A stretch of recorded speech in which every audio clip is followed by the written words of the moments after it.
Good evening, ladies and gentlemen, and welcome to your latest weekly instalment of the Gersnet Podcast, hosted by myself, Craig Gray. It's the 13th of April 2025, and we're here to talk all things Rangers.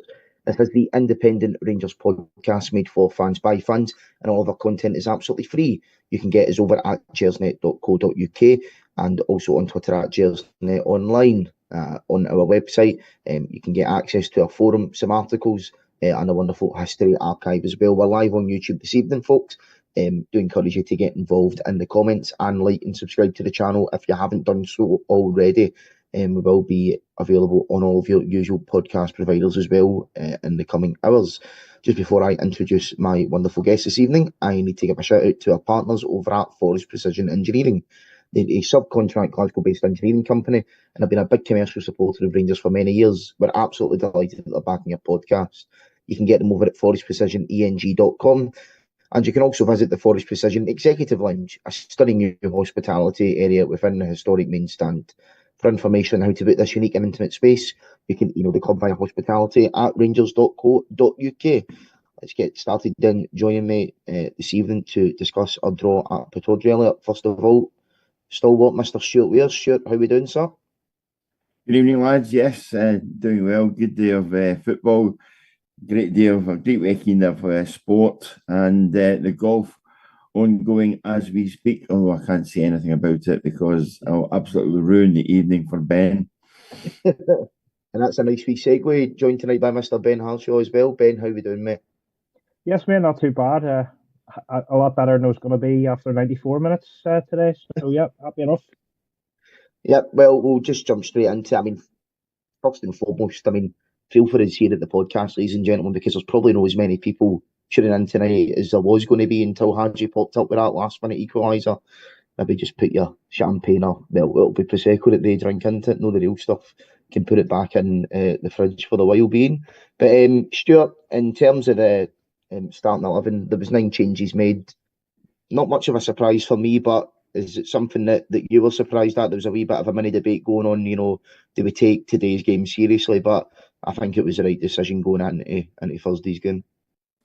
Well, for those that saw me or listened to me on here on Friday night, they will know that I indeed decided that this was a dead rubber and that Rangers had better go to Pittodrie and take care of business with an eye on the next leg in Europe.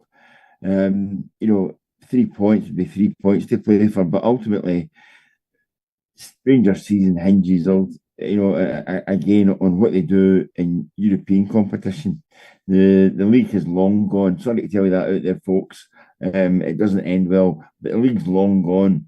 And if you really wanted to keep your squad either fresh or give one or two people a chance to stretch their legs, Pittodrie today was the opportunity to do it, and I'm pleased that Barry Ferguson took the chance. Only thing disappointed me was I had predicted Peter McCloy and John Gregg in the starting lineup, and neither of the two appeared. So I was a bit disappointed there, but ultimately nothing surprised me today at Pittodrie. Oh well, who needs John Gregg when you've got Rafael Fernandez? Ben, in terms of the changes, we did see a number of players come in. See, to be honest, it was a Rangers B team that we played, but I tweeted about it earlier. There was a lot of money spent in that starting 11. Danilo, Cortez and Barami, who, quite frankly, I thought were absolutely ranked, cost about 30 million quid between them. Guys like Proper as well, another 3 million quid. Guys on big money, so despite it being a makeshift 11, on paper, it should still be more than enough to go and beat Aberdeen, who can only dream about spending money like that. But to be honest, I thought in terms of the first half especially, the performance of some of those players was an absolute disgrace, to be quite frank. Players there that you're thinking, go and give the manager something to think about ahead of Thursday. Show that you want to be here. Show that you're at least going to give a glimpse of the money that were paid for you. Cortez and Danilo especially, they get subbed at half-time. Barami was slightly better in the second half, but those two guys that I've named there in particular, I thought their attitude stunk, to be quite honest. 10 million quid for the pair of them, and genuinely, they could not trap a medicine ball in that first half. I thought it was awful. No, they were shocking. I think on paper that was a team that could go there and compete. As you say, the money spent on them, particularly towards the top end of the pitch. We looked like we should be going there and we should be trying to, be capable of scoring goals. But that includes players that are going to want to fight for this jersey and are interested. I mean, Barry said in his pre-match, these are players that have been chapping on his door, wanting to know why they're not getting a chance. They get a chance, and well, there's why you aren't getting a chance. I'm kind of particularly disappointed in Cortez. I almost feel like Danilo has one foot out the door, but with Cortez, he's coming in permanently. So, he should be now trying to cement. He's not going to. He's not in the European squad anyway, so it wasn't a case of him trying to get in for Thursday. But it was a chance for him to lay down a marker and say, "Yeah, listen, I am coming in. This is going to be my place in the team next season. I'm worth the money. I'm worth the chance." But it's another one that passes him by, and it's the same with other players like some McCauslands and stuff. Again, played out of position. But really, really lets himself down. I understand he's not a defensive-minded player, but just naivety and really looks lost. So these players cannot come complaining again to Barry or to future regime to say that we should be playing because you've had your chance, and you failed. Danilo, I must admit, with Danilo, I felt that he hasn't been given enough of a fair go. I felt that there has been a player in there in times. I do think he links to play well, not today, but I do think he links to play well and is can take a chance. But yeah, if he's given his chance, he absolutely wastes it. And the minimum thing that you're looking for, whether you're a 6 million player like Danilo or your 600,000 player, whatever, is desire, is effort, and is to show why you want to play for Rangers. And those three, amongst others, really, really let themselves down. Yeah, I think those players in particular, because we've all talked about McCausland and Ben maybe covering your ears for that one, mate. But I think for me, the real disappointing one is those players that are coming in for big money. And it is a microcosm of where Rangers have been the last few seasons because, genuinely, I just don't think these players care. And I'm talking about the guys that are coming in on big money. I just don't think they care. See, to be honest, I don't even think they've been chatting Barry Ferguson's door. I think they're quite happy to, just go through the motions, get paid 30 odd grand a week or whatever it is. They get played, they get played. If they don't get played, they don't get played. I just don't think these guys care, to be quite honest. Cortez, yeah, I mean, that's the thing we've seen in those three players that I've name checked. Yeah, there are players there. We know we've seen what they can do before. We know they've got potential to be good players, but it's not enough. It's not enough at Rangers. You need to have the desire, the hunger, the character. And Stuart, these big money players that came in, they've just not got it for me. I said on Twitter earlier, I think somebody, I put a virtual fiver on somebody tracing Cortez and his, family tree and finding out he's a long-lost stepson or step cousin of Ali Dia, who Graham Souness famously gave a chance to. He was a Southampton manager.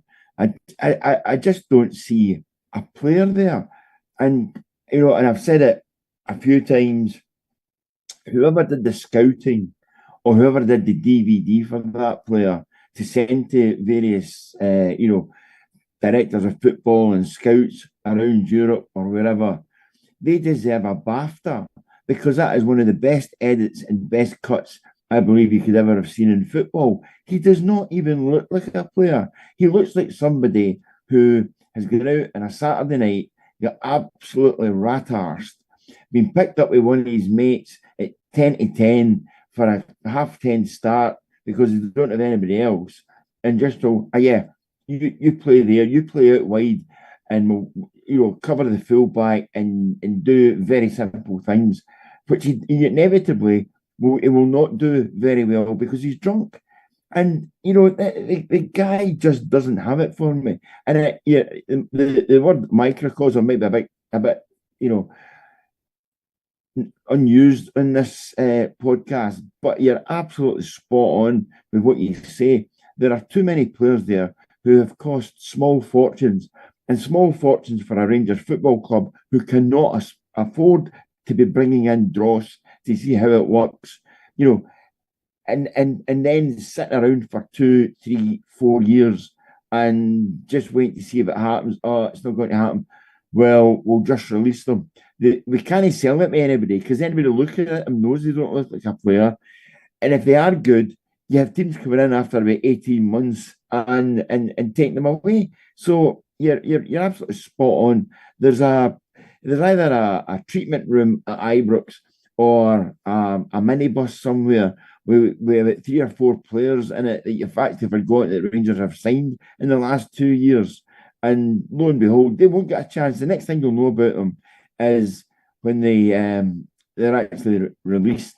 And Cortez for me, and whoever, I used to have a features editor at Evening Times who used to put out a call for the copy boys and shout service revolver, because that meant that somebody had been taken outside and shot.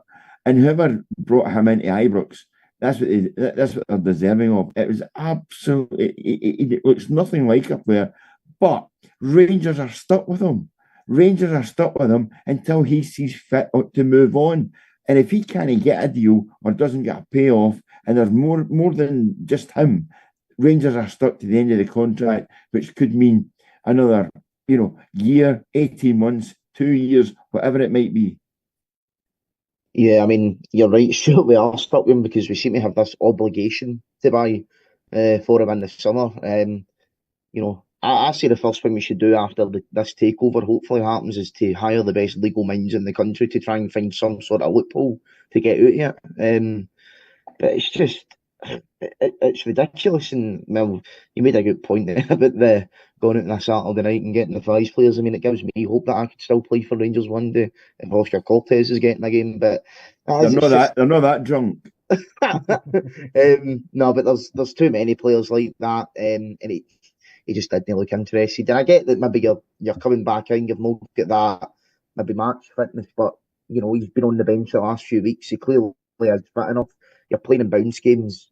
You're supposed to train how you play, and if that is how him doing train how you play, then I would take to see him in Oakenhow. I just thought he in particular was a disgrace, but we'll try and move on from them as much as the club can. But Ben, Ross McCausland, start with the red card. I thought it was the right decision. To be fair, and Boyd mentioned this on Sky, I don't think his first yellow card in isolation is a booking, but it's just because he had about 4 or 5 fouls beforehand. So that's why he was booked, which is fair enough. The second one, a clear booking, as they come. I think it's Shinnie that gets the wrong side of him, takes him out, he's stopping a counter attack. It's a second yellow card. They seem to be a bit naive, and there's been a lot of chat about McCausland today in terms of he should never play again, this, that, and the next thing. I don't know. I mean, he is someone that came in last season. We've seen that he's got potential, that there is something there, but again, he's another one that is just when you're given the opportunity, and he's not been given the best of opportunities lately, but when you are given them, you need to come in and you need to take it, and unfortunately for him today, mate, he just didn't do that.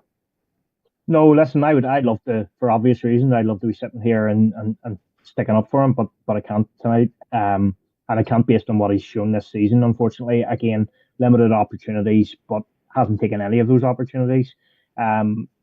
We saw in flashes that he has potential last season, but none of that has transformed to this one. I think for next season, he definitely needs to go out on loan, if not permanently, but he needs to not be a part of our squad for next season because he is not at that level yet of where we want to be.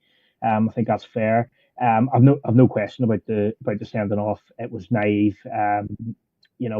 When you're on a booking, and again, I agree. I don't think the booking in isolation was a booking, the first one.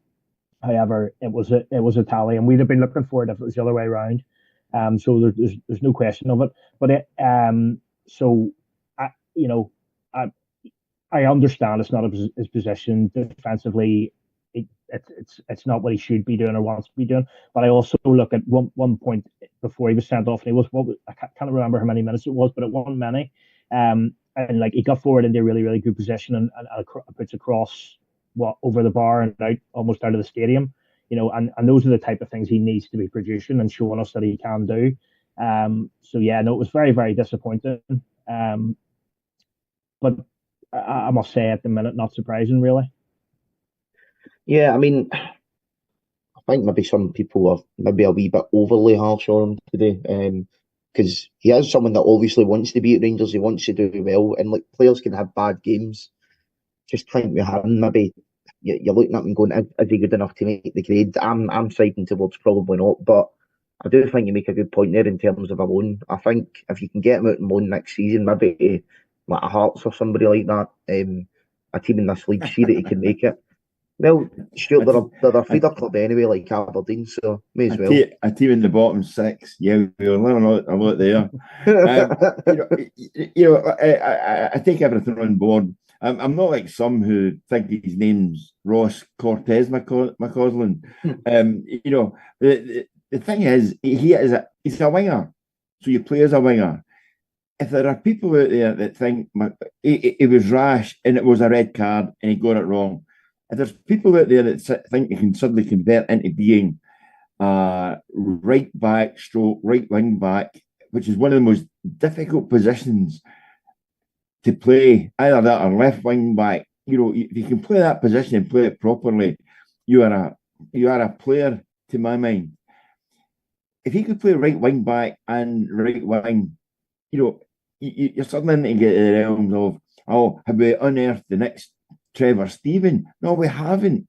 So play the boy in a position that he's accustomed to and give him a chance there, except he's brought in to justify his wages, literally, in a system that I don't even think Barry Ferguson, with the best will in the world, knew what his system was today. It was like, let's get 11 players out there who we can then assemble into a team. And you only need to look at the comments on social media and see how many people got it wrong as to where McCausland was going to play. Some people had him playing behind a single striker with 4 in the midfield and 3 at the back. It's a complete mishmash. And if it's a mishmash for the fans, where to find him playing, it must be his brains must be scrambled eggs. He's been asked to do or fulfill a role that it's not natural for him. And I know that you'll hear, oh yeah, a footballer, he can play anywhere. No, that's not true. If that was the case, there'd be guys who wouldn't have ever seen Ibrox and other guys that would have stayed about 2 weeks and gone to bigger and better things if it was a case of just playing wherever you were put in. No, I think it was unfortunate by the role he was asked to play, but when getting sent off, I think that's naivety, and I can see why some people are angry. Yeah, Ross Cortez, that's a decent one, Stuart. In terms of the goal then, first one that came up, Ben, it was a free kick. I can't actually remember what led to it. But Leighton Clarkson scores it. So it's a good finish, to be fair to him, but do you think Liam Kelly should be doing better for that one? Yeah, I think it is a good finish, first and foremost, but I think positionally is where he gets it wrong. I think he's expecting the cross, so he's far too far over. And I think if he had that extra step, I think he took a step to the left. And I think if he hadn't have done that or had an extra step to his right, the fact that he does get a decent enough hand on it, I think he probably does save it. Ultimately, at the end of the day, it is a good strike. But yeah, I think he'll probably look at it and think he could probably do better for it. Mostly from a positional point of view. But it's a good finish. Stuart? The keeper's at fault. He gets his hand. First of all, he gets a hand to it. And if he gets a hand to it, it means that he's going in the right direction and he couldn't keep it out. So he kind of flapped at it. But I agree with Ben. Goalkeepers are coached on the first thing you do is position yourself to where the ball is actually going to come from and what you think the player is going to do. And then you put your wall, you adjust your wall. But actually, you do, once you've planted your feet as a goalkeeper, that's the first thing you get right. And I know it's natural instincts to move to the side and move this side and all the rest of it, to have a look to where it's coming. But you plant your feet, and once you plant your feet, you stay there.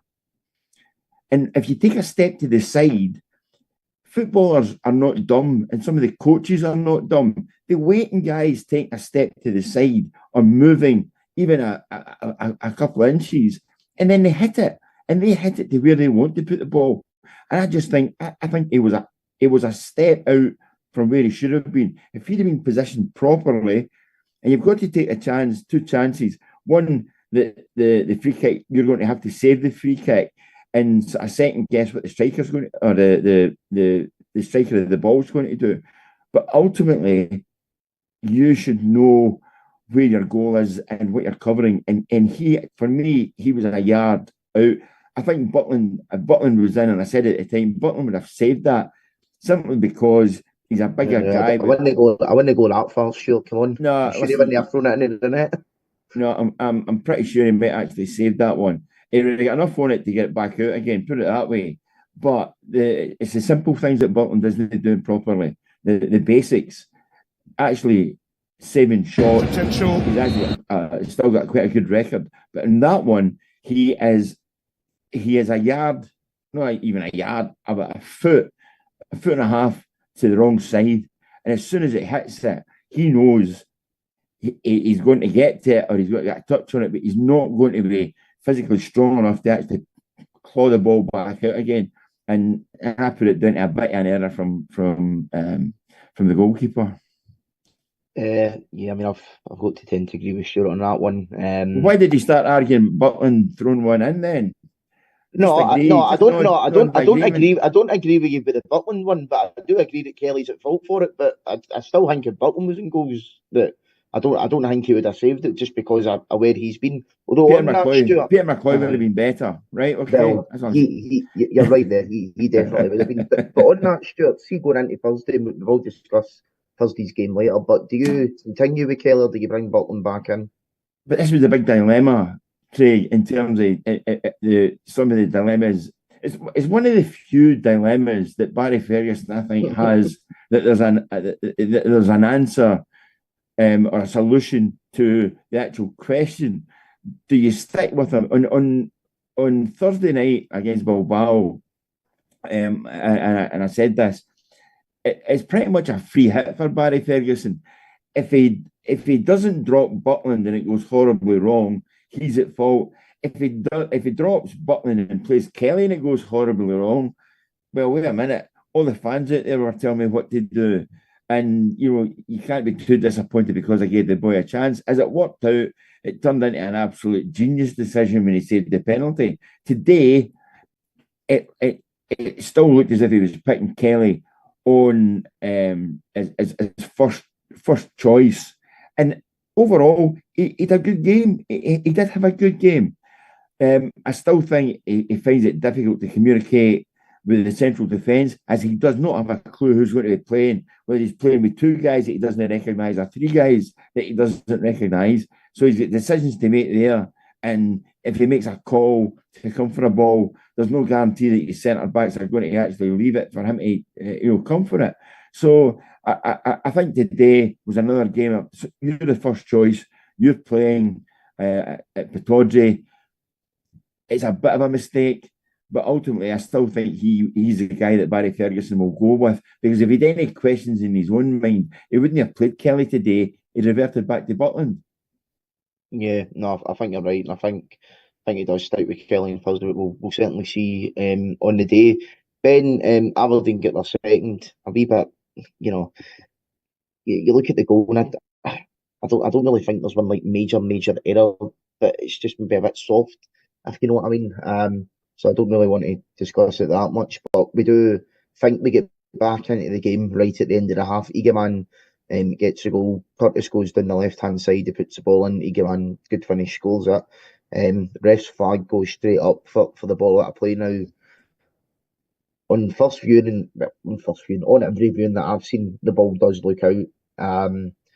But I just don't know why we don't have some sort of technology that can actually decide that for us. You see it in other sports, they've got it, and I heard sort of a half-hearted response from it. Might have been like Willie Collum on that YouTube show that he's got, or somebody else, about why they can't do it, or why they can do it for goal line technology, but no other lines on the pitch. But for me, if you can do it in other sports, I don't see why you can't have it in football. It does look out of play, right? But at the same time, we've seen plenty of clips before where the ball might look out of play, but it's not, and it's in play. So, what can we actually try and do to make sure that we get these decisions correct? Yeah, it's a tough one. It to me looked like it probably was out of play, but it is probably. I mean, I think it was Germany and Japan in the World Cup where there was one very similar, and about 9 out of 10 angles it looked definitely out, and then there was one where the ball was just hanging over, sort of thing, the arc. Um, so it is very very difficult to tell. The only thing I would say was the decision was made very, very quickly. In comparison to, I know that's what we want, and I don't like VAR at all, and I want decisions to be made quickly. But in that instance, compared to some of the other decisions, I felt like they could have taken a little bit more time and seen if there was another angle. But yeah, it is a difficult one. It is a difficult one for them to conclusively make a decision on. So I suppose, as I think it was McFadden said during the commentary, because the linesman has given it, they're gonna, unless there's something conclusive to overrule that, they're gonna stick with that. So I think that was what went against us in that instance. But yeah, you would think in this day and age, whether it be drone cameras or whatever, there could be some form of something that can be above the pitch that can look down on it and make a decision one way or another. Yeah, I mean, like maybe there isn't some sort of special technology that can beep if the ball goes out of play or something like that, so that we know factually. But you can certainly invest in more cameras and better cameras to get as many angles as possible. Because I mean, it's not on, and I mean, Stuart, we've already here, and we've seen the decision later on when Nisbet's disallowed goal where he handballs it, and it's the right decision in my opinion. But the ref never went to the monitor. Now, a handball for me, is that not that's not like a factual overturn. I'm like to believe that that's not a factual overturn. So I was surprised that he never actually went to the monitor for that one as well, and he was basically just told in his ear, "Oh, it's a handball. You don't give that." I mean, I don't know if you know any more about or anything like that, but to me, the whole VAR process, even though it's been in football now for a number of years, it is getting confusing for supporters. For me, I've got to the point now, I don't particularly like it. I think you should have it there for factual decisions, offsides, ball in or out of play if you can make it factual. But, for these sort of subjective decisions, like we've seen with the Nesbitt one later on, for me, you're never going to be able to clear them up, because the problem with subjective decisions is it's in the name, it's subjective. So, Yeah, Frankie's given us a wee find me here. So he's saying it's factual when goals are scored.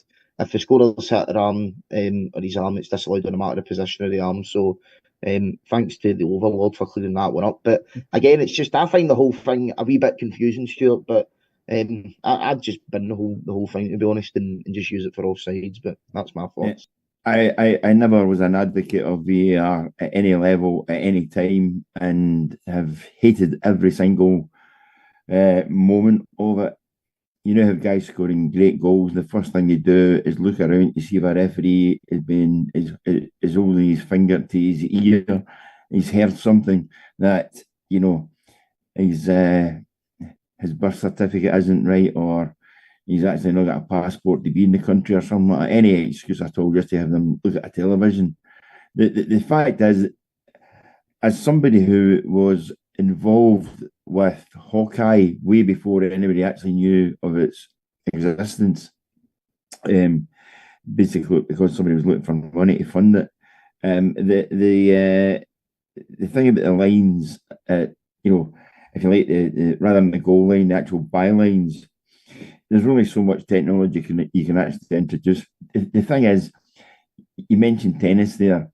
Wimbledon were the first to unearth it and first to use it. Wimbledon's turnover a year is somewhere around about 350 million. Is what they declare. Scottish football isn't even worth 350 million. So it's down to finances. And to actually cure that issue, there are fewer times that would be called upon over the course of a season than the goal line technology. Hence why you've got it in goal and not the actual bylines. as for not understanding how decisions are made, I think we're all at a stage now where not only do we not know what decisions are referred to VAR, we don't even know why they're referred to VAR in the first instance. You've got guys getting balls blasted to them when they're unconscious in the floor, and their arms are sticking out, and it hits an arm, and somebody appeals for a penalty, and they go and look at it. The whole thing, the whole handball rule, it's supposed to be ball or a hand to ball. And the amount of time you see that it's ball to hand, and therefore there's nothing actually inevitably you can do about it, or very little we can do about it. It just makes an absolute mockery of the actual laws and rules that are there just now. Yeah, I mean, it's a bigger thing for football in general rather than just Scotland. But I mean, I know why we introduced it here, because at the end of the day, if the rest of European football have got it, we kind of need to follow some sort of similar suit, otherwise we'll be potentially disadvantaged when you go and play your European games. But we are not disadvantaged. Apart from the Rangers have been doing well in Europe anyway. But you're not disadvantaged, because none of our referees go to the World Cup anyway, because they're seen as being substandard. So get your own game right, and even play your own rules. The whole thing about VAR and how it's used, you get people saying, "Oh, that's the referee there, because he referees so many games in Europe. He's utilised the European sort of ruling on that, and not the domestic one." No, you play to one set of rules, and that should be a constant right across football. And it's only because you've got administrators who really don't know what they're actually doing. Ultimately, you're trying to bring in this about, you're in an unnatural shape. I have never met anybody who has slid in, you put somebody dies, you go in a coffin. That is a natural shape, because that's what's happening when you're sleeping, when you're dead. If you do anything else in life, you're not a natural shape. Your arms are sticking out here, your legs are sticking out there, your head's pointing in a different direction. So to say that it's you're forming an unnatural shape, that's utter baloney as well. So the whole thing needs looked at and revised, and you need to come up with a plan that's going to cover all formats of football. But I go back to one of the points I keep making. It doesn't really matter what you say in paper. You still get the same idiots either sitting in front of a television or running about with a whistle in their mouth, making decisions that just baffle people. Football's always been like that. People say, I remember when the referees were this and were that and were the next thing. No, referees have always made decisions that have been unpopular. It's just that through social media, everybody's got a voice to point these things out now. Not everybody wrote for a national newspaper or appeared in television and could put their point across. So everybody's got an opinion. And wrongly, the football authorities are actually looking at what's said in social media rather than actually what the actual practicalities are of guys that have come through the ranks refereeing football matches. It's reverse engineered beyond all recognition. And they went down that road. Whether they can do a handbrake turn or a U-turn, I'm not quite sure. But just now, whilst VAR is actually there and they've got something to fall back on, they'll continue to do it. Yeah, I don't think it's going anywhere, simply because the modern game, it's focused on your armchair supporter for the guys watching at home. Mostly they are the ones that, if you look at down south in England, look at Bournemouth, they've got a 10,000 capacity ground there. I mean, if nobody goes to Bournemouth games, it's not going to affect them financially that much. But if Sky, stop the TV deal, then that's going to affect Bournemouth a lot more than, their fans not showing up to their stadium. So, at the end of the day, it's the television companies nowadays that are running football, and as long as they want it, and it's going to be there. Can I just give you I'll give you an example. It's only because somebody's actually brought it up on the chat there that says VAR has killed celebrating a goal for me. Yeah. Okay. Go back years ago, and I know a lot of you weren't here, but you might have heard about something called YouTube, so go and watch it.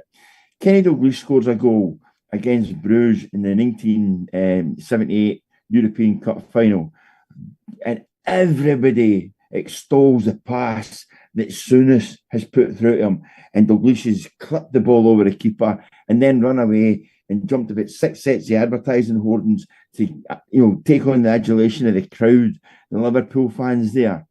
If VAR had been there, that goal would have been chalked off, because what they would have seen was, and by his own admission, he did it. Souness thought the Belgian player, was going to come in and basically have a dig at him. And Souness goes over the top of the ball. He actually connects with the ball and makes the pass to Dalglish, and then does the guy. Don't watch Dalglish running around the ball. Watch the reaction of the guy that Souness he just clattered, because Souness nearly breaks his ankle. And it turned into a great pass. But ultimately, Souness went into block and actually do the guy before the ball. If the ball hadn't been there, Graham Souness would have done the exact same thing, and that goal would never have stood. And that is the thing. That spontaneity is what football is now deprived of. Nobody runs away celebrating a goal. Imagine Ali McCoist. How many times has just begun, not rewind that, take the smile off your face, Ali, suck a lemon, take the smile off your face, and away you go. He celebrated every goal the same. And if he saw the offside flag, I'll try harder the next time. He didn't have somebody, 6 minutes later saying, that wasn't a goal, son. So let's not get into a VAR debate I have actually started with myself. I apologise. So just let's say I am not an advocate. No, absolutely not. I mean, it's the guy makes a good point in the comments. It is killing, celebrations and stuff like that. And for me, someone that goes to every home game, and if you can get a ticket for an away game nowadays, goes to them. But being in that stadium on Thursday at Ibrox for every VAR decision that's been made, you've not got a clue what's happening. Especially with the goal that they scored that was chalked off for offside. Then it's being brought back for a penalty. I mean, to be fair, it seemed as if the commentators and people in the studio didn't even know what was happening with that one. But for your fans in the stadium as well, you've not got a clue what's going on. I see that they've introduced in England for the League Cup anyway, referees announcing decisions to the crowd, which I'm sure if they introduced that here and they'd done that in the last minute of an Old Firm game, it would go down really well. But nah, the whole thing for me, as I say, try and keep it as simplified as you can. Goal line technology, I'm happy with, because you can tell whether the ball's over the line or not in terms of the goal line. For everything else, it's subjective. Keep it subjective. Make the decision on the pitch and get on with it. But we'll move on for VAR. Ben, we did make a couple of changes at half time, 2-0 down and down to 10 men. Looked as if we went to a flat back four, maybe like a 4-4-1 sort of formation. Which did work. The performance in the second half was a lot better for the most part. And the two that I name checked earlier, Danilo and Cortez coming off. We get a goal back pretty much straight away. Egeman, great finish. Something a wee bit similar to the Celtic goal, I thought, in terms of the way that it sort of flicked on and well, it wasn't flicked on that game, it was bounced on, but you know what I mean. Controls the ball a couple of times, great lashing finish. He's been in a bit of a sticky patch of form, Egeman, the last couple of months. I do think he has been played out of position slightly.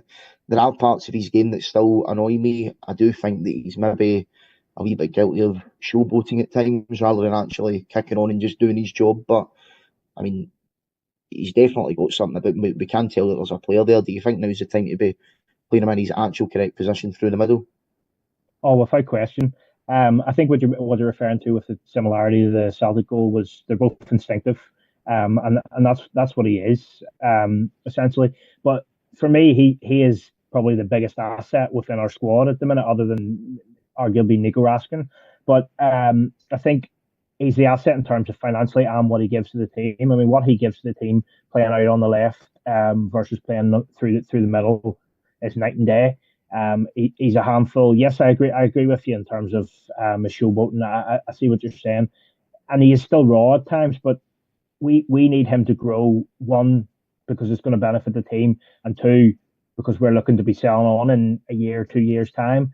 And he's only going to grow better, and he's going to get more experience playing in what is his best position. It's going to be best for Rangers both now and financially in the future. So it doesn't make sense to me to be playing him out of position. I think the team in general is so much more effective. I mean, when you've got him, I think he was going to have a dip at some point. He's a young player. He's come in. He's done well after finding his feet. I do think there was going to be that dip, but I don't think it was helped by playing him out of position. And I think now is the time to sort of, go all in and play him. Obviously, if he plays terribly for a couple of games, and like anyone else, he shouldn't start the next game. But at the end of the day, I think it's going to be to our benefit to stick with him and to play him in his best position. One, because it's going to be good for him, but two, the lack of alternatives probably is a big issue also. But at the end of the day, he was in that period where he was scoring the hat-trick at Easter Road and stuff. That was good for the team. So at that point, why would we change that? Why not stick with that at that point? So yeah, it doesn't make sense for me to be playing him anywhere other than through the middle now. But it's also about having quality around him, which is another story, really. Yeah, I mean, it helps for him being played through the middle when your other strikers are just no inform at all. And we know what Dessers is like, and we'll discuss that in a wee minute, Stuart. The chance he had before Hadji's goal, but it's just you've got a guy in Dessers that costs what, £4 million. Yeah, he's got good numbers, but I mean, he should probably have double the amount of goals that he has. Danilo, hot and cold. Right now, Eagleman's probably the striker that's in form. So I think moving forward to Thursday, we should probably play him.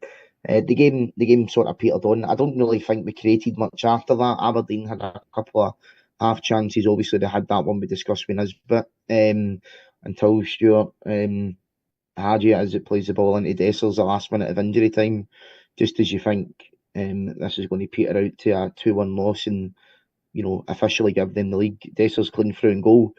And I tell you right now, I knew that he was not scoring that as soon as he went through and goal. Really?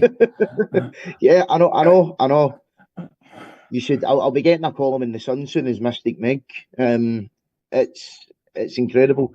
But see, to be honest, anytime Dessers is clean through and goal now, I actually, instead of standing up in my seat, I just slouch back even further because you just know what's going to happen. To be fair, I did think he was going to sky it. So to his credit, he did at least hit the post and it came back out and the ball was still in play.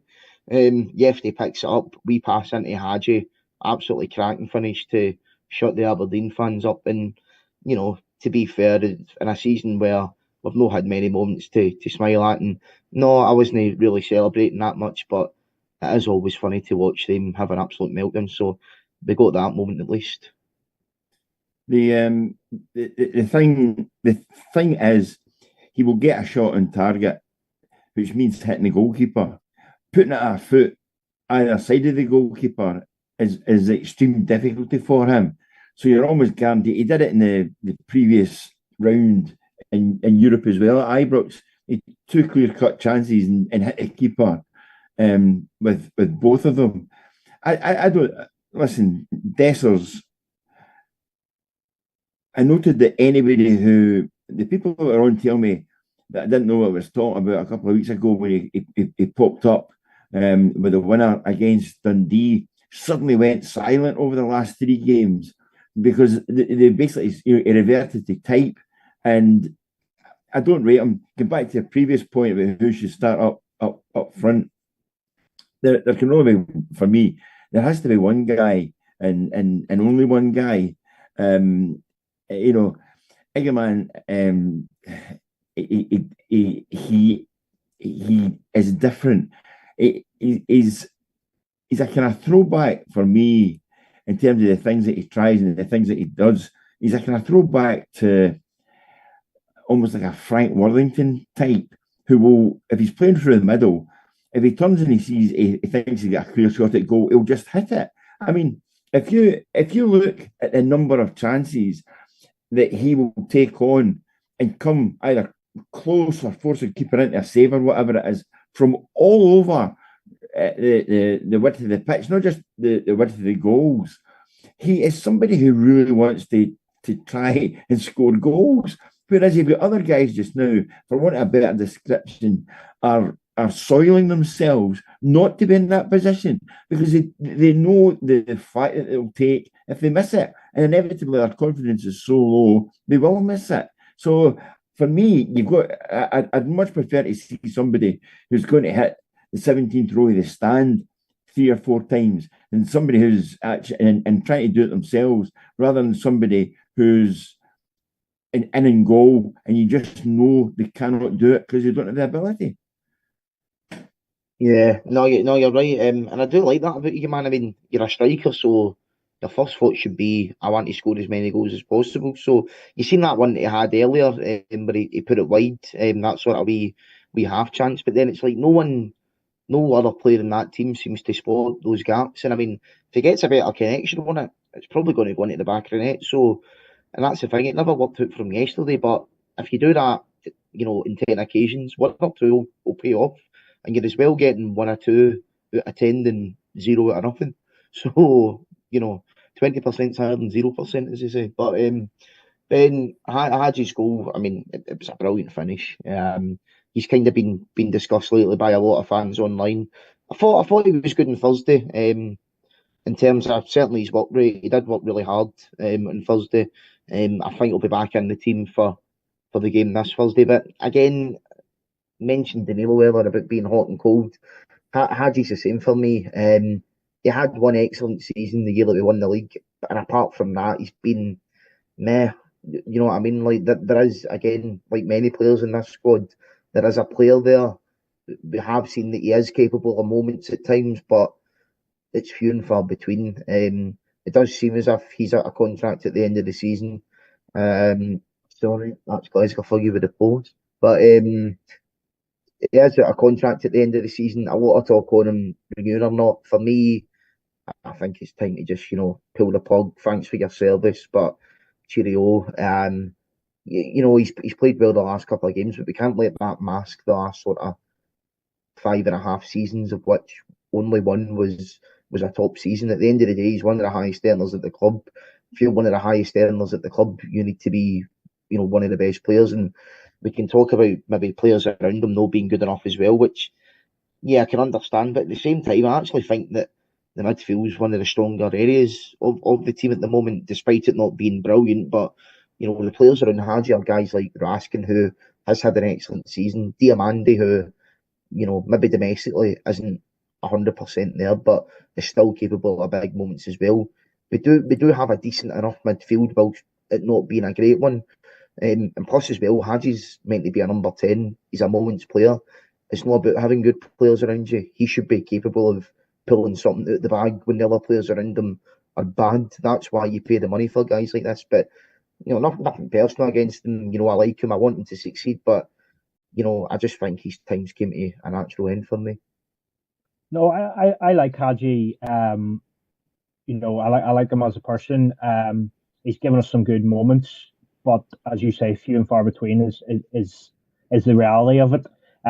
Whenever he was at the period before, as he was going out on loan and stuff, that was the time that really he should have left the club. He gives us all. That's one thing I'll say for Hadji, and he does work hard, and he did do that on Thursday night. But no, if we're wanting to be regularly winning titles and regularly winning trophies, we need better quality than Hadji, particularly at the wages. For him to be one of the higher earners, he doesn't justify that. What's sad in terms of the squad in general, if you give me a choice now, I would rather it was Bajrami that was out of contract and keeping Hadji. But that's another debate for another day. But it's just we don't have players in that area that are better than Hadji, but that's not the reason to keep Hadji, if you know what I mean. So yeah, I would shake his hand, wish him all the best, and move on and look to upgrade in that area in the summer. Yeah, sure. What's your thoughts on his contract situation and keeping him on or letting him go? I said earlier on, I am not sure about Hadji.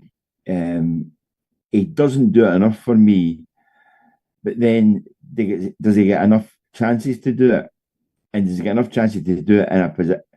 There's a mindset for me at Ibrox, and there has been over a number of seasons and a number of managers, of which there have been many, that if you have a couple of games where you look decent, you will then be moved to another position for somebody that they believe they have a better player to play in that position, and it doesn't always work that way.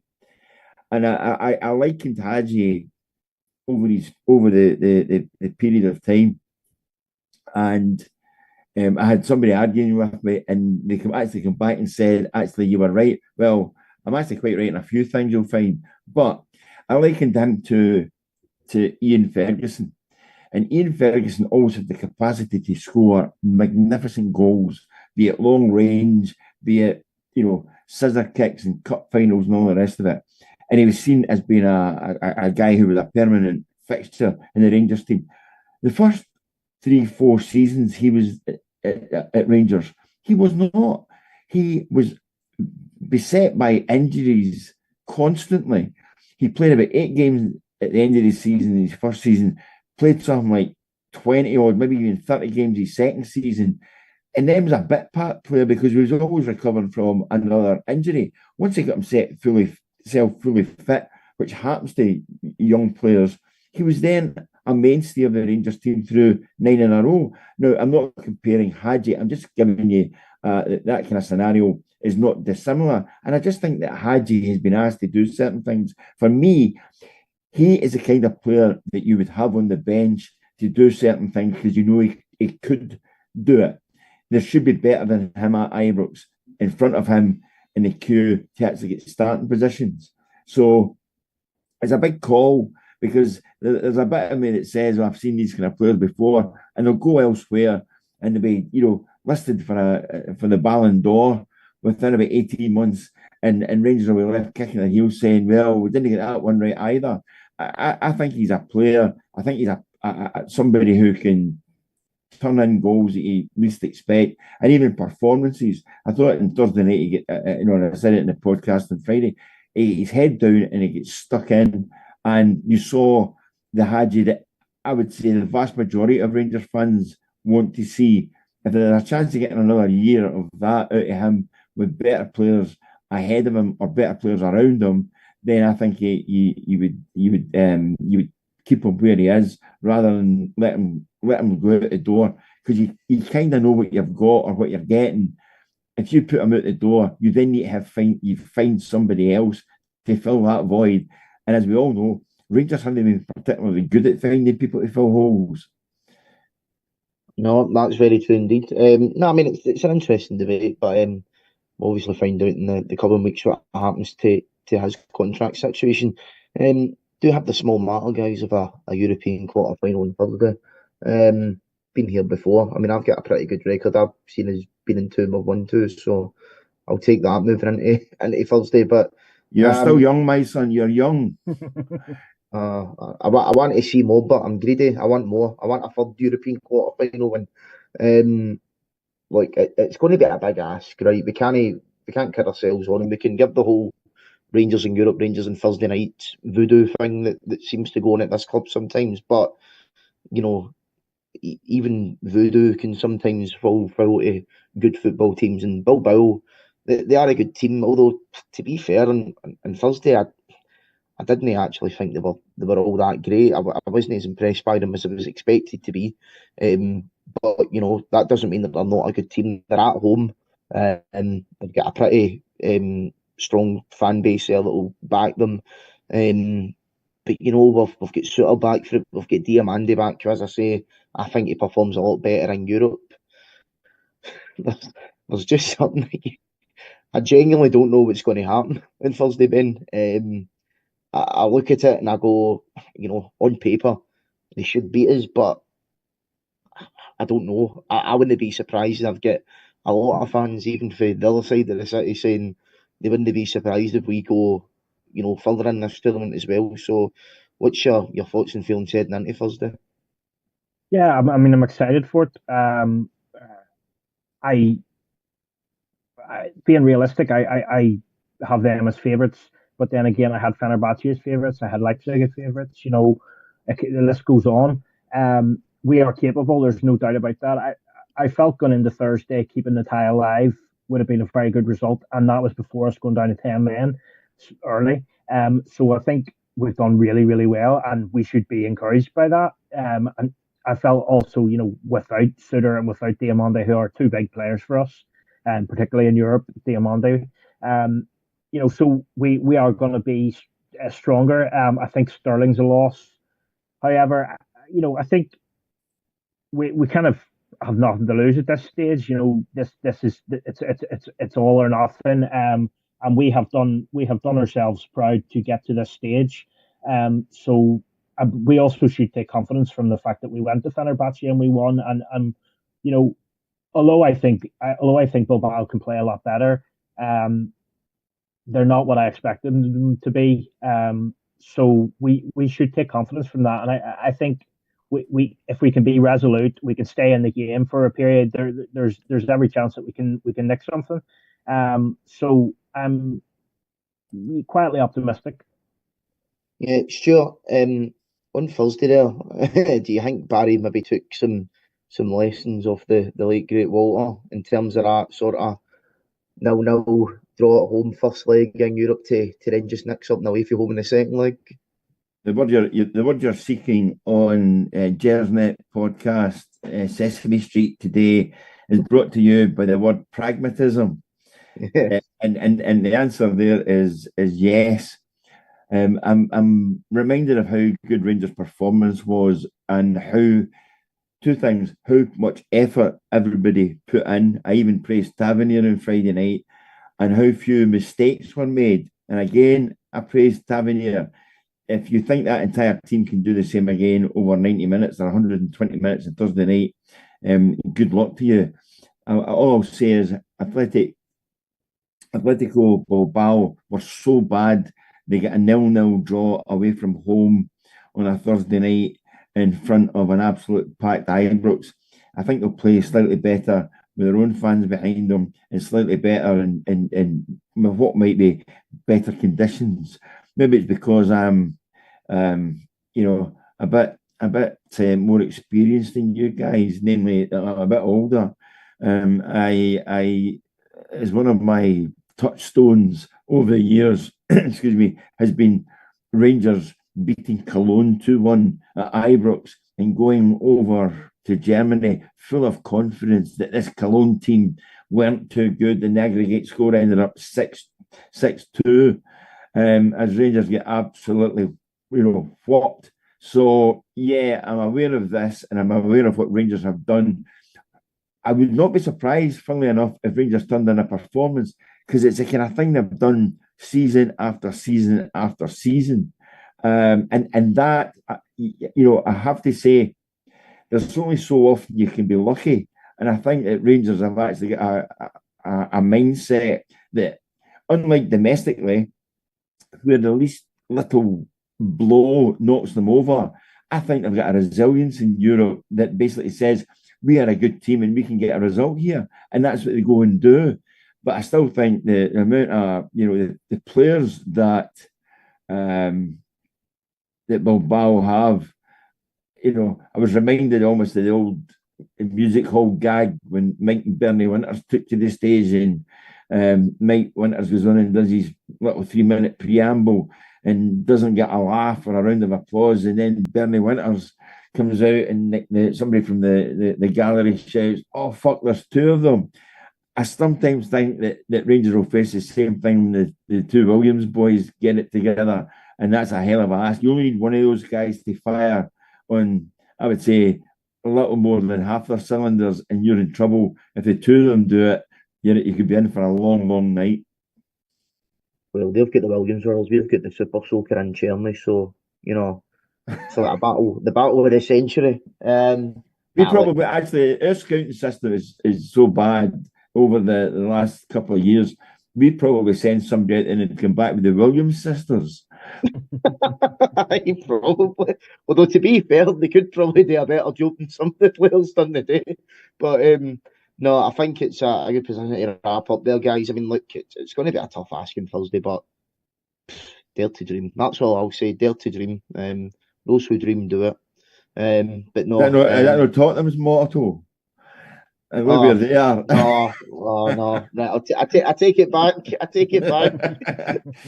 let's check. Well, hold on a wee minute. Hold on. Let's check VAR. No, you're disallowed in that one. No, that, to be fair, sure, I think that's classed as a factual overturn, so I'll give you that one there. Guys, on Friday to review the game, it'll be Rob and Colin on Friday, hopefully, to talk about another incredible Rangers night in Europe. As I say, guys, we're live on YouTube at the moment. We'll be available on all of your usual podcast platforms and the coming hours as well, if you all want to listen back or if you've just joined us as well. So thanks for joining us tonight, guys. Ben, thanks for joining me, mate. Yes, cheers, Craig, as always. Stuart, thanks for joining me. Ben, you want to see the golf? I do. No, let's not spoil that. Let's not spoil that for him tonight. And thanks to the guys at home. Thanks for joining us, guys. And let's hope we can do the business on Thursday. See you soon. Bye-bye. All the best, folks.